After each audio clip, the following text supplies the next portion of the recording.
शेतकऱ्यांना संपूर्ण कर्जमाफी करून त्यांचा 7/12 कोरा करा, तसेच शक्तीपीठ महामार्ग रद्द करा. या प्रमुख मागण्यांसाठी स्वाभिमानी शेतकरी संघटनेचे प्रमुख राजू शेट्टी यांच्यासह महाविकास आघाडीतील काँग्रेस, शिवसेना, उद्धव बाळासाहेब ठाकरे या घटक पक्षांनी आषाढी वारीच्या गर्दीत पंढरपुरात मोर्चा काढला.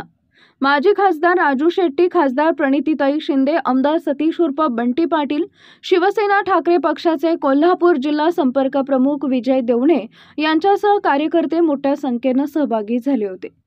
छत्रपती शिवाजी महाराज चौकापासून श्री विठ्ठल रुक्मिणी मंदिरापर्यंत ही रॅली काढण्यात आली, ज्यामध्ये शक्तीपीठ महामार्ग रद्द करणे आणि शेतकऱ्यांना कर्जमाफी देणे या मागण्या करणाऱ्या घोषणा देण्यात आल्या आणि फलक झळकवण्यात आले.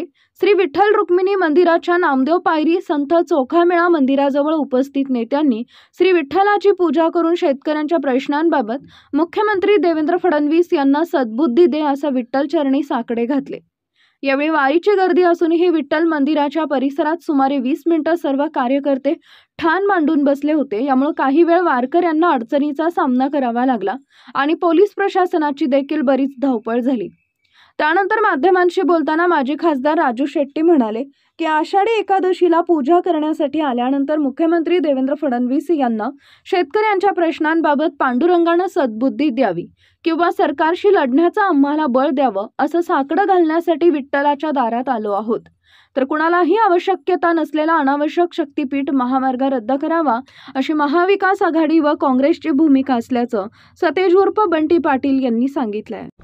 शक्तीपीठ महामार्गाच्या माध्यमातून महाराष्ट्राचं अर्थकारणच बिघडून जाणार आहे. 86,000 कोटी रुपयाचा कर्जाचा बोजा महाराष्ट्र सरकारवर टाकून कुठल्या भाविकांनी या रस्त्याची मागणी केलेली नव्हती. आता आषाढी एकादशी तोंडावर आलेली आहे. आम्ही सहजगत्या इथपर्यंत आलो. म्हणजे आता आहे तो रस्ता आषाढी एकादशीला सुद्धा जर का ट्रॅफिक जाम होत नसेल, गर्दी नसेल, तर मग हा रस्ता शक्तीपीठ महामार्ग कशासाठी आणि कोणासाठी का केला जातोय हे आम्हाला कळत नाही.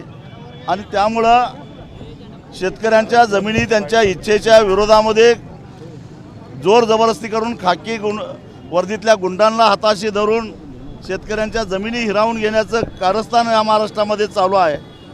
तुम्हाला रस्ताच करायचा असेल तर तो आहे तो रस्ता एक्सप्रेस करा, त्याच्या साईडला सर्व्हिस रोड करा स्थानिकांच्यासाठी, आणि त्यासाठी जमीन अधिग्रहित करायची गरज नाही, आधीच अधिग्रहित करून ठेवलेली आहे. मग हा नवा रस्ता कुणासाठी कशासाठी?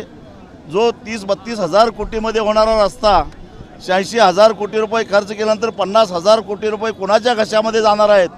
म्हणून देवा पांडुरंगा या सरकारला, या मुख्यमंत्र्यांना सुबुद्धी दे आणि हा निर्णय बदलण्याची त्यांना सुबुद्धी दे. कारण एवढंच नाही तर सांगली, सातारा आणि कोल्हापूर या जिल्ह्याला, या महामार्गाला जे पूल बांधणार आहे त्या पुलामुळं महापुराचा धोका निर्माण झालेला आहे. महापुराच्या धोक्यात असलेले 2-3 जिल्हे अजून संकटात जाणार आहेत. तेव्हा ही सुबुद्धी मिळावी. त्याचबरोबर विधानसभेच्या निवडणुकीमध्ये या महायुतीच्या नेत्यांनी महाराष्ट्रातल्या शेतकऱ्यांना 7/12 कोरा करण्याचं आश्वासन दिलेलं होतं. हमीभावाच्या 20% जादा अनुदान देण्याचं आश्वासन दिलं होतं. त्या आश्वासनाची आठवण करून दे. त्या आश्वासनाची पूर्तता करण्याची सुबुद्धी पांडुरंगानं त्यांना द्यावी. आषाढी एकादशीला शासकीय पूजा करायला मुख्यमंत्री येतात, त्यावेळी पांडुरंगानं त्यांना दृष्टांत द्यावा आणि हे निर्णय महाराष्ट्रातल्या शेतकऱ्यांच्या बाजूने व्हावेत यासाठी साकडे घालायला आम्ही आलो आहे. जर यांना सुबुद्धी सुचणार नसेल तर बा पांडुरंगा आम्हाला तरी यांच्या विरोधात लढण्यासाठी बळ दे, ताकद दे. आम्ही गरीब माणसं आहोत, साधी माणसं आहोत, यांच्या विरोधात लढण्याची आम्हाला ताकद दे. हे साकडे घालायला आम्ही पांडुरंगाकडे आलेलो आहोत. महाविकास आघाडी म्हणून आमची भूमिका हा शक्तीपीठ महामार्ग रद्द झाला पाहिजे ही आमची सगळ्यांची भूमिका प्रामुख्याने. गेले 1.5 वर्षापासून हे आंदोलन आमचं चालू आहे आणि या आंदोलनाच्या माध्यमातून गरज नसलेला हा रस्ता रद्द करावा अशी महाविकास आघाडी म्हणून, काँग्रेस म्हणून आमच्या सगळ्यांची भूमिका आहे. समृद्धीची स्टोरी वेगळी आणि याची स्टोरी वेगळी आहे. आत्ता नागपूर रत्नागिरी हायवे ऑलरेडी आहे, त्यामुळे याची गरज त्या ठिकाणी नाही. आत्ताच्या रस्त्यावर ट्रॅफिक किती आहे हे सगळं ॲनालिसिस केला पाहिजे आणि हा गरज नसलेला रस्ता आहे. त्यामुळे शेतकऱ्याची वाताहत करू नका, भूमिहीन करू नका अशी आमची मागणी. ताज्या घडामोडी जाणून घेण्यासाठी शिवशाही न्यूज यूट्यूब चॅनलला सबस्क्राईब करा। आपण हा व्हिडिओ फेसबुकवर पाहत असाल तर फेसबुक पेज फॉलो करा आणि शिवशाही न्यूज.com या आपल्या वेबसाईटलाही भेट द्या।